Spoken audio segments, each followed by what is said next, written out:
Is it visible to everyone? Is this a borderline? You can move it forward. That's the easy solution. I don't know. Do you have any other tips?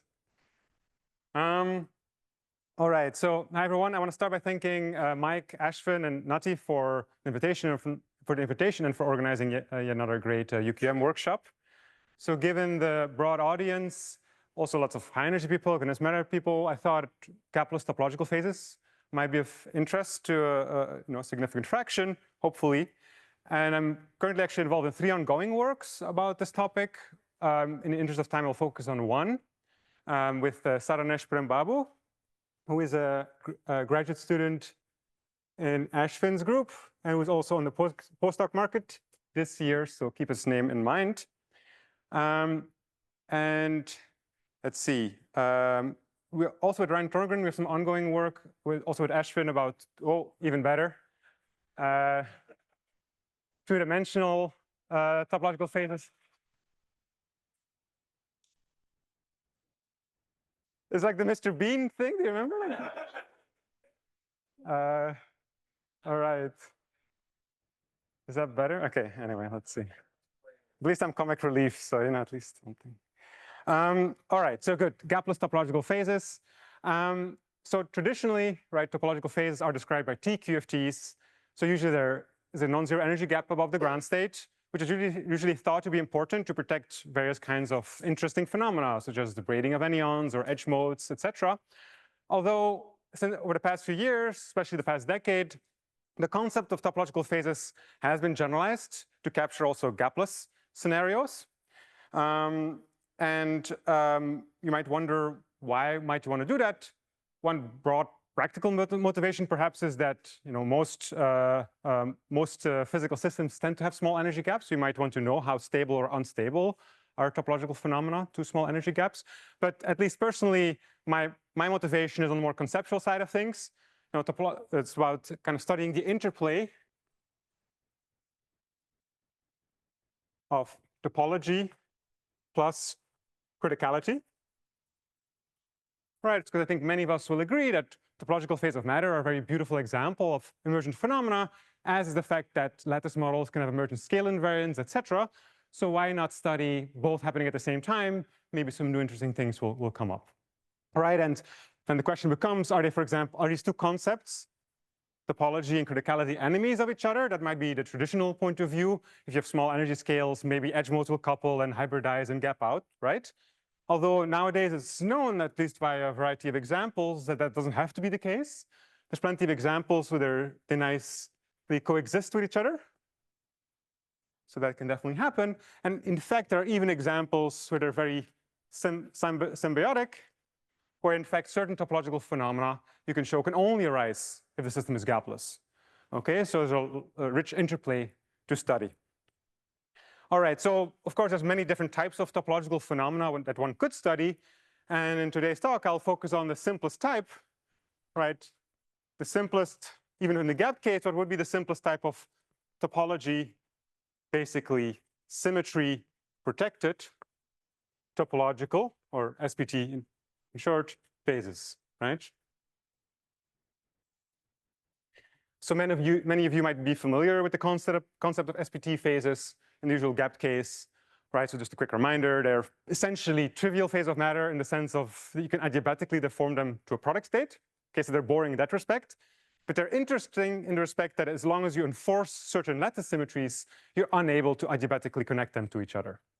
Okay, and in particular, in this talk, I'll focus on the case protected by internal symmetries. Not for any fundamental reason, but it's kind of convenient. For instance, if you consider SPT phases protected by internal symmetries, you have a canonical choice of a trivial phase of matter. It's not just a relative statement. And then anything that's not a trivial phase, anything that's not connected to the product state, you can meaningfully call a non-trivial SPT phase, right? And a famous consequence of having a non-trivial SPT phase is, of course, if you consider the system with periodic boundary conditions, for example, on a ring, right, the ground state will be unique, whereas we know that if we consider it on a finite segment with boundaries, it's especially if it's protected by internal symmetries, and you're in a non-trivial case, you have some kind of edge modes. Okay, meaning the ground state is no longer unique. Okay, good.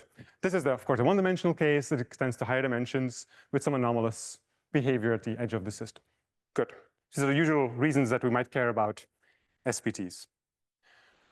All right, so let's now segue into the gapless case, right? Let's consider what might we mean by gapless SPTs. I think the first work that explicitly introduces this topic is by Scafidi, Parker, and Vasseur. They were focusing on the case where the protecting symmetry is not faithful at low energy, but we might want, turns out, it can be very interesting to consider scenarios where the protecting symmetry is faithful. So all the symmetries are really acting at the low energy theory. And for that, we found it's useful to introduce a slightly broader notion. I mean, not to say that we're the first to consider this, but it'll help us in this talk to consider symmetry-enriched criticality, or let me just say CFT, because I'll be considering conformal field theories or spin chains described by conformal field theories, or could also be higher dimensional systems, of course. Okay, so what might we mean by that? For those of you familiar with symmetry-enriched topological order, you can maybe imagine, but I won't assume that you're familiar. So let's very briefly spell out a rather simple definition. Okay, so we fix two ingredients, or we choose two ingredients. Okay, choose your favorite universality class. Okay, let me call it C. Standard class C. C for CFT, because I'll be thinking about conformal field theories, but it doesn't really have to be. And symmetry group G. Okay, and here I will choose G to be some internal symmetry. Not essential, but it'll simplify most things. Okay, and you can freely choose them. So I'm not requiring even that G is somehow a subgroup of the symmetries of the CFT. You just choose them. Okay, in particular, we're going to be imagining some UV lattice scale model, and G will have to be a symmetry of that lattice model. Okay, and that's kind of the landscape we're allowing ourselves to explore. Okay, so imagine you made your choice of your favorite universality class and symmetry group. Okay, and now consider two lattice Hamiltonians, H0 and H1 be G symmetric lattice Hamiltonians. Okay, and now how does CFT come in? Described by this universality class at low energies. Okay, so in other words, they both describe it as the same CFT if we chose a CFT. All right, so that's the setting that we might have, some two lattice models in a broader landscape. Okay, and now the definition, we say that these two models, we say H0 and H1 are in the same symmetry-enriched CFT here. Sure, let me just say G CFT in short to emphasize that it's a CFT, but we have a symmetry action in the mix. We say they're in the same symmetry-enriched CFT if, it's the definition, if and only if there exists some path of Hamiltonians in theory space. It's a path such that the natural things hold. So it basically starts at one of them. So when lambda is, your parameter lambda is 0, it is H0. Okay. When say your parameter lambda is 1, we get the other Hamiltonian. And then the idea is we want the path to smoothly connect the two without changing the universal long distance properties. So we want H lambda to flow, in the IR to that same universality class. Okay, kind of captures what we mean that they're kind of the same thing. All right. Good. So if that's possible, if such a path exists, we say they are in the same symmetry-enriched CFT. And if no such path exists, we say they're different. Okay, it's a defining property. If it sounds a bit abstract, for example, if we take the universality class. CFTs have a lot of symmetries. Right. Already. Good. It's some UV symmetry that we choose to fix and care about. And we don't care about emergent symmetry. So it's some lattice scale symmetry that we fix in the UV. And it's enriched in that sense. That would be one of the symmetries. It could be if, well, it could be. Interesting if it's one of the symmetries. Actually, no, that's not true. So actually, the most interesting case is when it is faithful. So that actually it also acts in the CFT. Then you might think, what's the point? Is there anyway? It turns out fixing at the UV scale allows for more structure than if it was just emergent. I'll give an example in a moment. I realize I'm being abstract, so let me give an example right now. The first trivial example is, imagine the universality class is empty, empty theory, then the above is just rediscovering gapped SPTs.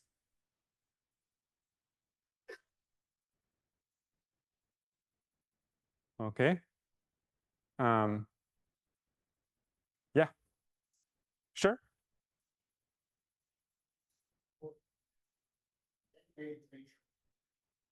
The CFT is rich, and I'm enriching it with symmetry. It's like symmetry-enriched topological order. I don't know if you're happy with that term or not.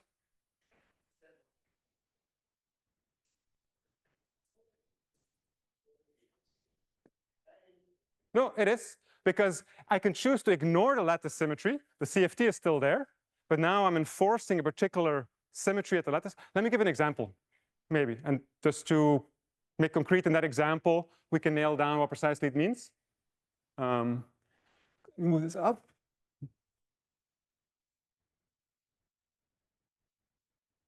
Okay, maybe discuss the example.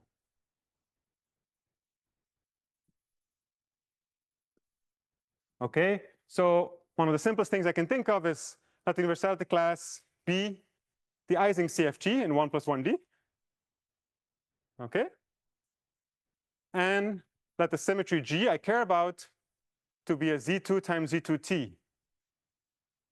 Okay, and we're going to be considering a lattice model, the spin a half chain. So the unitary Z2 will be given by a product of Pauli X spin flips. I'm using X, Y, and Z to denote my Pauli operators. And the Z2T will just be complex conjugation. Okay, sometimes called K. If that's notation not familiar to you, it's just complex conjugation in the Pauli Z basis of the spin a half. Okay, complex conjugation. All right, so that specifies, universality class just hiding behind there, and a symmetry group. And let me now give you two Hamiltonians that will be an example of being in distinct classes, and then we can see what, whether it clarifies things or not. So, okay, the first one you can kind of guess. We all know a lattice model that flows to the Ising CFT. Let's take the critical Ising model. Okay. This flows to the Ising CFT. And let me now give you a different model, H1. Okay. Which will also flow to the Ising CFT. So it's now I'm replacing the paramagnetic term with a three-body term. Some of you might recognize it as the cluster Hamiltonian. If not, don't worry. It's some well-defined local spin chain. Okay. Now the claim is both flow to the Ising CFT. Maybe the simplest, if you're not familiar with this Hamiltonian, the simplest way to convince yourself, it's a simple local unitary change of basis of the usual Ising chain if you take the unitary to be a product of some two-body commuting gate, control Z or an Ising phase rotation if you wish. The point is it's some simple finite depth local unitary. Okay, so that means they have the same long distance properties. Good.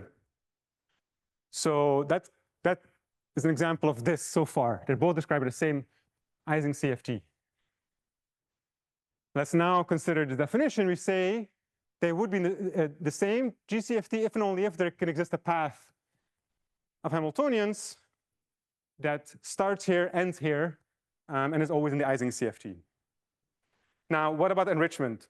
If I do not care about this lattice symmetry, such a path exists. In the interest of time, I won't literally write it down. 1 second. I won't literally write it down. I'm happy to do it after your talk. But now, if I enforce this lattice symmetry, enrich it, you can prove there can be no such path of Hamiltonians that always flows to the Ising CFT and has this symmetry.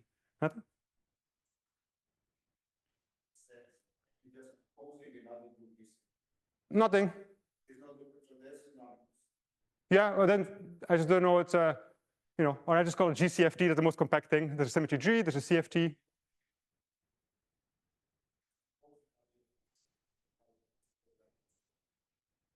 Yeah. Yeah. I think that one was first. Yeah.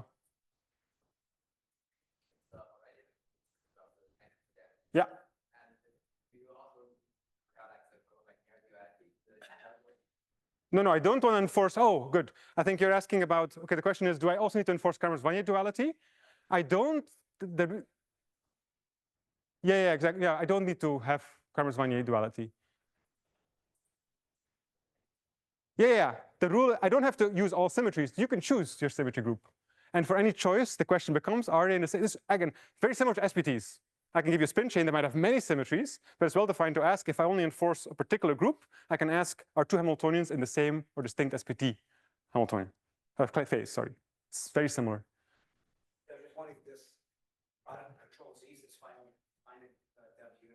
Yeah. Is that a valid path if you didn't get symmetry? Sorry, a valid what? Oh, no. Yeah, good. So you cannot make a continuous, you cannot smoothly do this. You cannot use this to construct a continuous path whilst preserving the symmetry. So indeed, if you would be able to, it would contradict my claim that they're distinct. Exactly. Exactly. So if you think about the symmetry, you can just write a continuous version that generates this at some finite angle, and that would construct the path. Exactly. You have to include y, I guess, to. Okay, I don't exactly know on the spot. I mean, there's different ways of doing it, but the main point is you cannot do it whilst preserving these symmetries, which maybe raises the question: how do I know you cannot do it? Which I can go to next, but unless. No, but I guess this complex conjugation just forbids the transverse y term. For example, that's one thing it forbids. Yeah. So that if you want to do it continuously, you probably have to rotate with a y. Well, I won't make any comment on any particular term being necessary, but the main point is, as long as you enforce the symmetries, you cannot do it. Yeah. Sorry? The impact of this enrichment is that like some different Hilbert space will have. Great. Okay, good. That comes to the next point. How do we know they're distinct? Is there some kind of topological invariant? Yeah. Good. Right. Okay, so yeah, good. Let me come to that now. So how do I, so the claim is H0 and H1 are in distinct GCFT. So G is that symmetry group on the left, and of course the Ising CFT. How do we know this? We look exactly at, as I said, we could look at how things act in a defect Hilbert space. In other words, I'll phrase it in terms of scaling operators and how symmetry acts on scaling operators. So we have the Ising CFT, and we know there are some local scaling operators, the identity, sigma, epsilon. But actually, I want to look at the non-local ones. There's some non-local primaries, conventionally called mu and psi. Of course, the name doesn't matter. It's just convention. Mu, maybe if you're not familiar, think of it as the Kramers-Wanier dual of the Ising order parameter. It's a disorder operator. Okay? And it turns out what distinguishes these two lattice models is the symmetry action on these non-local scaling operators. All right? So in particular, for H0, you can show lattice continuum correspondence. You can show that the continuum operator mu, it's in position x, is generated by a string, the usual string operator, this kind of semi-infinite disorder operator of this Z2 symmetry. Whereas for H1, one can show, which I won't do here in the interest of time, but if you're curious, happy to discuss it afterwards. I think it corresponds to this lattice operator. So I'm leaving the indices implicit, just all successive sites. The main point is this is a real operator. So the T charge of this mu is plus mu, whereas here it's imaginary, it's negative. Now you might worry, okay, how am I sure it's well defined? In the interest of time, I won't try to convince you in real time that you can't smudge this, you can't fake it. Happy to discuss it. The claim is this is a robust, well-defined invariant. And this is a discrete thing. It has to be one of the two. The charge of mu, you can argue, has to be either plus or minus. And hence, any hypothetical path that connects the two and that preserves the symmetry would have this invariant jump, and something has to happen, and you would get a contradiction if it was always in the Ising CFT. Yeah? Yeah, that's a great question. It's implicitly important in kind of pinning what I mean by the disorder operator at the lattice scale. It's exactly the kind of finite, the disorder operator being the finite version of that string. Yeah. Yeah. Yeah. Can you say once more? There's no anomaly here. Yeah, you can easily write down, with this lattice symmetry, you can easily write down a product state. There's also no emergent anomaly as far as I'm aware. A few questions. Shuheng, I think was first.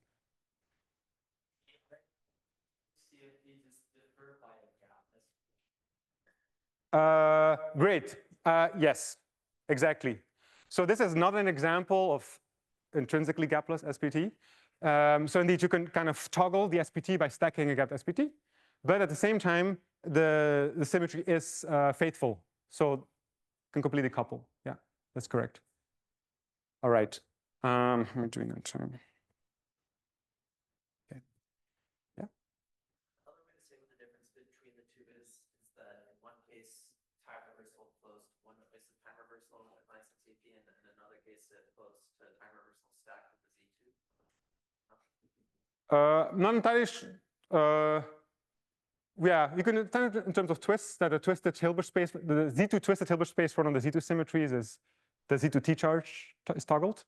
Maybe that sounds similar along the veins of what you had in mind, maybe? Okay, let me maybe, in interest of time, carry on.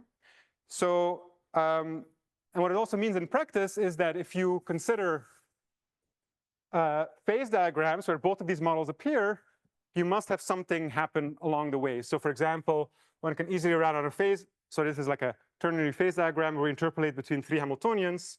For example, here's the trivial paramagnet. Here's the pure, some gapped state that's known as a cluster model, and a pure Ising ferromagnet. If you linearly interpolate between these two, you get H0, right? If you linearly interpolate between these two, you get my other spin chain. They're both Ising CFTs. And for example, if you solve this phase diagram, it looks like this, where this whole line is the Ising CFT. Also, this whole line is Ising CFT.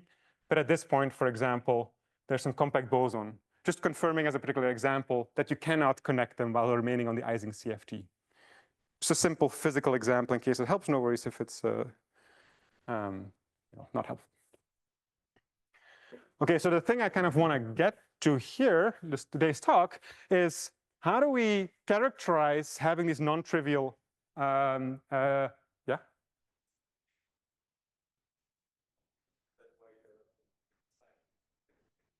Yeah, that's correct, exactly. This point absorbs the SPT that would have toggled between, exactly. Thanks, yeah, that's correct. So how do we characterize these kind of GCFTs or symmetry-enriched CFTs, whatever we call them? Because this definition is fine, but it's just not the most practical thing to have to know something about a path or the non-existence of a path. And for usual gapped SPTs, a reliable diagnostic is looking at edge modes, understanding whether or not you have trivial or non-trivial edges. So one thing you could look at is do these gapless SPTs have edge modes? For example, if you take H0, which is, did I just wipe it out? I guess I did. So just as a quick reminder, okay, here, H0 is X plus ZZ, and AH1 was ZZ plus ZXZ. So H0 is a usual Ising chain. It admits a conventional free boundary condition. If you're not familiar, just a boring vanilla boundary conditioning, nothing interesting to say about the Ising chain with the boundary there. In contrast, if you terminate this spin chain, which is in the distinct symmetry-enriched CFT, it does not admit a free boundary condition. Instead, if you terminate it, what you get is you get something which you could call a spontaneously fixed boundary condition. So you might be familiar with the usual Ising chain. You can, if you pin the site, it goes to a fixed boundary condition. Here it happens spontaneously. So think of it as a 0 plus 1D example of Z2 spontaneous symmetry breaking. Okay, which cannot happen in an isolated 0 plus 1D system, but it can happen at the boundary of a gapless system. Okay, and you can prove the stability of this exactly using this property of the disorder operator. To make an intuitive connection, think of the free boundary condition as where the disorder operator condenses, if that helps, but now it's charged so it cannot condense. That's intuition, you can make it precise. And what that means in practice, right, if you just take this spin chain with some generic perturbation, okay, and you plot the energy spectrum with open boundary conditions, you'll find something like this. Okay, so there'll be the usual CFT-based splitting that goes as 1 over L plus irrelevant terms, but then you get a twofold degeneracy, and then that finite size splitting. In the case where the symmetry is not entirely faithful, then this would be exponentially small, because then you can use some extra gapped sectors to argue stability. But here the symmetry is faithful, and then it turns out the splitting is 1 over L to the 14, and follows from some kind of BCFT analysis. But this particular power depends on the CFT. For example, if you repeat it for tricritical Ising, I think you get 1 over L to the 12, for example. So it's some CFT data, but the main point is it's parametrically much smaller than this, so it's meaningful to say that this flows to degeneracy, whereas this is just a bulk gapless mode. Yeah? It's always guaranteed if you know the boundary condition is stable, because by virtue of it being stable, it means only irrelevant perturbations can lift it, which leads actually always to powers faster than 1 over L. Yeah. Max, yeah? Maybe you could get some kind of boundary condition that's not allowed for each node, but allowed for each one. Like in some sense, this like this spontaneous fixed, right? It's like a direct sum boundary condition. Yeah. Could there be like non-direct sum boundary condition? Yeah. Stabilized by this? Exactly. Yeah, that's exactly possible. So good. This segues into the next thing which I wanted to say or ask is, do we always get these kind of, symmetry breaking boundaries? Do we always get edge modes, degeneracies, or not? Okay. And so for a while, it was not clear because all the examples we knew, the answer was yes, given certain conditions. Given there's some meaning in which you can say that these guys are gapless SPTs, because if you notice, I kind of use symmetry-enriched CFTs and not really gapless SPT. This is a general concept, but whenever you can only detect them with disorder operators, you can call them gapless SPTs because you have to look at non-local scaling operators. And then for a while, all the examples that were known of such non-trivial cases all had degenerate edge modes. And then we could ask, do we always need edge modes, right? Like, I have two distinct ones. One of them won't have degenerate edge. Great, yeah, great question. So if some of them have this non-trivial symmetry action on these non-local operators, you can meaningfully call those non-trivial, just a definition, in the sense of I can just define trivial to be the cases where the symmetry acts trivially on the non-local guys, and the non-trivial case where the symmetry acts non-trivially on the non-local guys. Just see it as a definition. Just to then say the following, all known examples which were non-trivial by this definition all had edge modes in practice. But then, of course, is it just because, like a lamppost problem, do we need degenerate edge modes or not? Okay, and then Saran found a nice counterexample a while back that says the answer is no. Also kind of answering Max's question, can you have other types of boundary conditions? And then, for example, it's funny we had to look, like the following doesn't look like the most trivial thing to look for, but at least it's the simplest example I know to give a counterexample. So you take a Z3 times Z3 symmetry, and the universality class is some orbifold of 2 pot CFTs. You gauge some diagonal Z3 symmetry of 2 pot CFTs. Okay, I mean, nothing too crazy, but also not the most vanilla thing. And then the boundary phase, you can construct a non-trivial gapless SPT. For those of you interested, happy to write down the Hamiltonian afterwards. But non-trivial, I mean the symmetry acts non-trivially on some of these disorder operators, okay? And then we found the following boundary phase diagram. So imagine the bulk is critical with this CFT, and then we have some, some tuning parameter at the boundary. And generically, we do find, again, twofold degenerate, like actually threefold degenerate. Okay, so over here, for example, let me call them A and B just to have something to talk about. So over here, we spontaneously break one of the Z3s with some other tuning of the parameter. We get some other Z3 symmetry breaking. And then we found a boundary critical point, which does not break any of the symmetries. But you can interpret as a boundary tuning between these two different symmetry breaking phases. So here the grand state is unique. It has some, some G value that's bigger than 1, so it's not the free boundary condition. But yeah, it's some boundary condition of the type that maybe you were asking about. It's not just a direct sum of known, well, yeah, not some direct sum of the usual guys.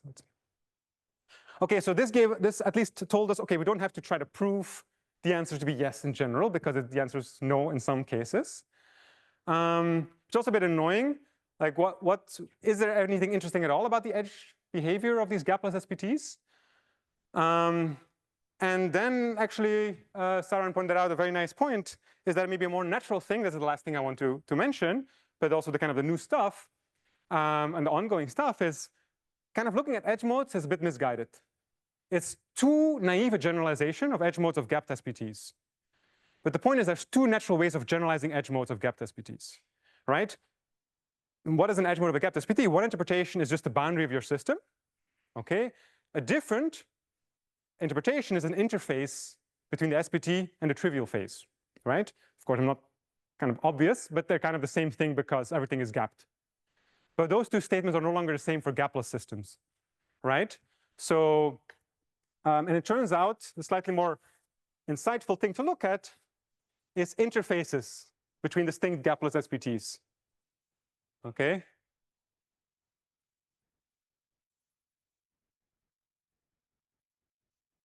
Or symmetry-enriched CFTs, if you wish.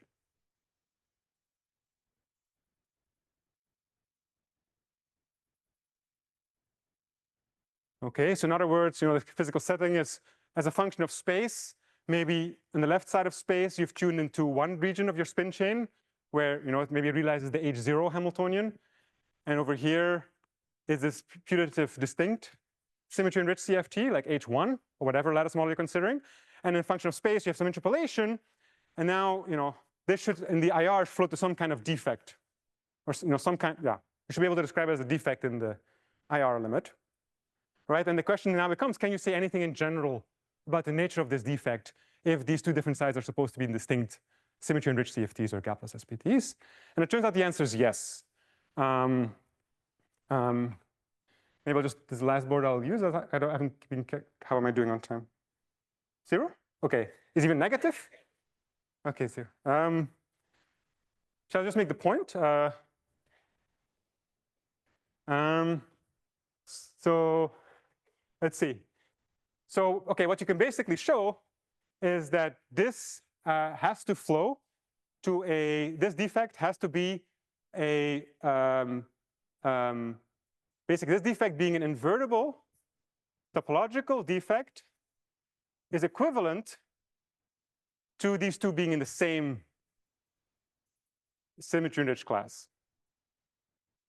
Okay? So in other words, there seems to be an equivalent diagnostic of having these symmetry-enriched CFTs, which is slightly more natural object to look at in the first place. You don't have to construct paths. I should mention we're still fleshing out this equivalence. Certain directions we can flesh out quite concretely. That's why it's still ongoing work. But at least the picture that seems to emerge is you can also just consider this defect problem. And for example, if you look at the, this Hamiltonian here, and you look at a spatial defect between this Ising CFT and this Ising CFT, you get a very rich phase diagram with a Kramers-Wanier defect and other kinds of immersion defects. But all of them are either non-topological or topological but non-invertible, consistent with this more general statement. Okay. And the last thing I'll mention is that also these finite size splittings can be quite exotic. We already saw this 1/L to the 14.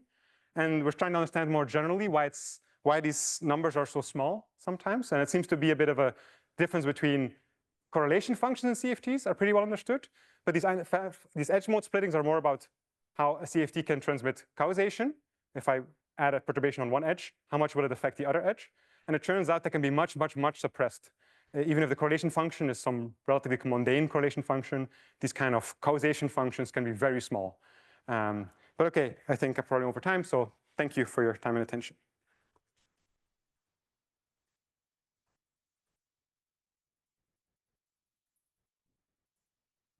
Is there anything similar in 2+1 dimension, say Wilson-Fisher CFT or something?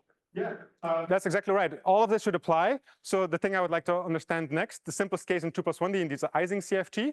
And there the nice thing is, in 1D, I needed Z2 times Z2T. In 2+1D, just a single Z2 is enough to get two distinct versions of the Ising CFT. You can interpret it as the usual Ising CFT is a transition between the paramagnet and the ferromagnet. But you can also have a transition between the ferromagnet and the Z2 SPT. Okay, they both flow to the Ising CFT, but they'll be in distinct Z2 enriched cases. And this suggests that there will be some interesting defect in space if you look at that, which requires some more effort to understand what is the nature of that defect. But at least this tells you it's some interesting defect, and we should understand what that is. So you may have said this already, but if you have one of these non-trivial defects between the two, so how can you look at it and tell that it's non-trivial? What's the diagnostic? Like for concrete Hamiltonian, for example, like there's a general point of view that if you know there are distinct CFTs, you can try to make general constraints on the nature of the defect.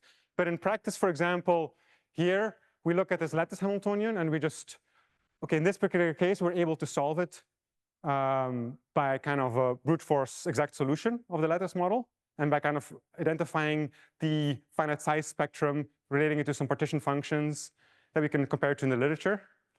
So in general, okay, but sorry, maybe take a step back. In general, what you would do, maybe numerically, is would look at scaling functions along that defect and see what kind of scaling dimensions you see there, which is some universal data associated with the defect. Have some prediction of what the difference of measuring some scaling dimension at the defect, what the difference would be if you had a trivial defect and a non-trivial defect. Exactly. Yeah, these scale dimensions would differ. Yeah, thanks. Can you tell when the non-triviality comes from stacking with the gap? That's a good question. Depends a bit on like what you're allowing yourself to do. If you know the complete like response function, you could probably back it out. But yeah, you want to maybe depends a bit like what you would allow me to use as a probe to tell. So I think it's a great question. I don't have like a one-line answer. Maybe one interesting thing I can mention is that all the cases where the symmetry is faithful, they all seem to be of the type that you could toggle with the gapless SPT. So far, we don't seem to know a case of an intrinsically gapless SPT with a faithful symmetry action, but hopefully they do exist. Unfortunately, they don't. We don't seem to know.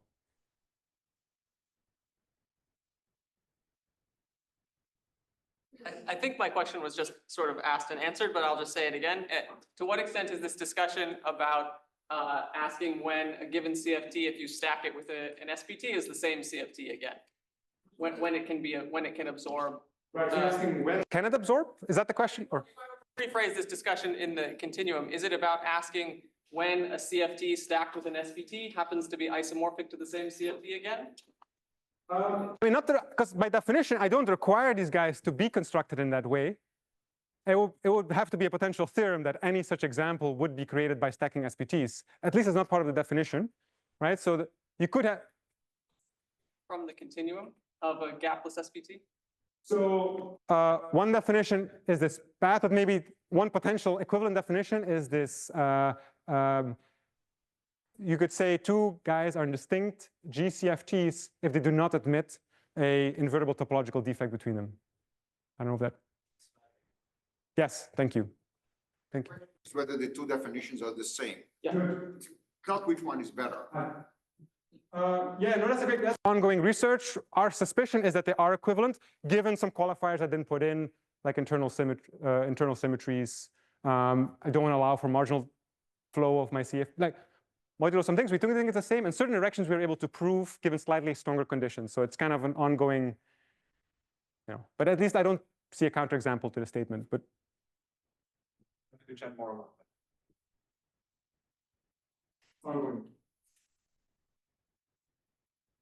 On the lattice, can you already ask an interesting question without imposing the symmetry, which is to say you have two critical models with the same CFT and the IR, and just ask, does that mean that they're connected by a path with the same CFT? Exactly. And if in the IR you can also include any topological sector, right?